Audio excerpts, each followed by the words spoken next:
Just picture it for a second.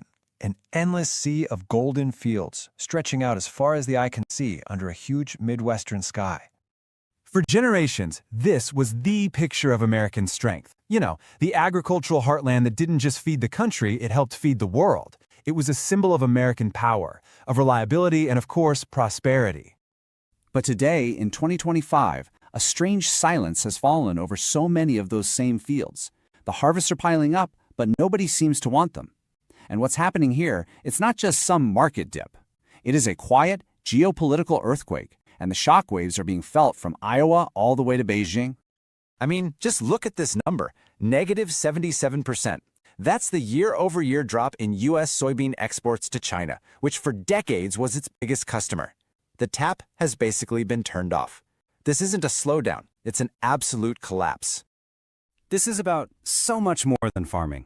It's a story about power, about global strategy, and really, the future of the global economy. To really get a handle on the forces that are reshaping our world, make sure you're subscribed to Geopolitics Gazette. Okay, let's explore what's really going on here.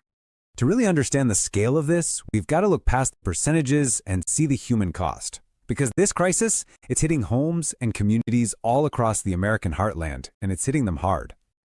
Let me tell you about the Thompson brothers in North Dakota. For 76 years, their family has worked this land. This year, they're staring down the barrel of a $400,000 loss. Their fields are ready, but their buyers in East Asia are gone. Their soybeans are just piling up, a symbol of a supply chain that's completely broken. And you have to understand, they are not alone. This is the financial reality for farmers everywhere. Soy futures have absolutely plummeted, down 40% from their peak. So after you've invested all this money in seeds, in fuel, in equipment, the price you can get for your crop, it doesn't even cover your costs anymore.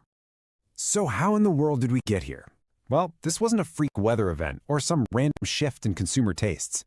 No, this was a direct consequence of a high-stakes geopolitical chess match that's been escalating for years. You have to rewind to 2018. That's when a whole series of tariffs and counter-tariffs started creating this really hostile trade environment. By 2025, with new tariffs slapped on, U.S. soybeans became ridiculously expensive for Chinese buyers. Even if the base price was cheaper, the added cost just made them a non-starter. And this was Beijing's calculated response. China didn't just stop buying, they pivoted hard. Brazil stepped right in, capturing a massive 71% of the Chinese market. They basically redirected their entire appetite south, leaving American farmers completely out in the cold. So what you're really seeing is a collision of two completely different national strategies. The U.S. used tariffs to try and protect its domestic industries. China fired back by prioritizing its own food security, deliberately diversifying its suppliers so it would never again have to depend on what it saw as an unpredictable partner. In this game, food became a weapon.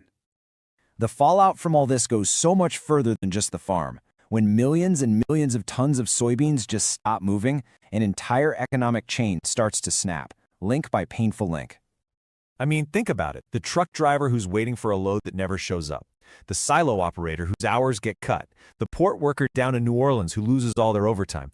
Every single one of them is part of a system that's now grinding to a halt. And that all adds up to this number. 231,000. That's how many direct U.S. jobs are sustained by the soy industry. From the person planting the seed to the person loading the ship, over 200,000 livelihoods are now at risk because of this standoff. So you see, this crisis is shaking the very foundation of the rural American economy. If you appreciate analysis that connects the dots from a global policy decision to its impact on a local community, now is a really great time to subscribe to Geopolitics Gazette. So, what has the official response from Washington been? Well, predictably, it's been a flood of money. But the big question everyone's asking is it a real solution or just a temporary Band-Aid? The administration has announced a massive $65 billion aid package, and it's going to be spread out over the next 10 years. It is an enormous amount of money, designed to give direct relief to the farmers who've been hit the hardest. But here's the problem, and it was summed up perfectly by Caleb Ragland of the American Soybean Association. This money, it might help families like the Thompsons pay their bills for this year, but it doesn't get their soybeans moving again. It doesn't reopen that single largest market they've ever known. This whole crisis really forces a fundamental question. Does the U.S. agricultural sector just try to wait this out? hope for a return to the good old days? Or does it need to fundamentally reinvent itself for a completely new global reality?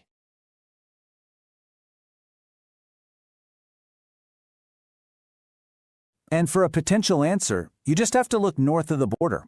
Canada offers a really different model. Instead of just subsidizing huge volumes of basic commodities, they've diversified into high-value premium products. Think specialty pork for Asia or organic legumes for Europe. They've prioritized value over just sheer volume. The U.S. could do something like this. Imagine those same Midwestern fields producing not just raw beans, but processed goods like high-tech functional oils or advanced biofuels. Now, that would mean investing in new technology and building new trade alliances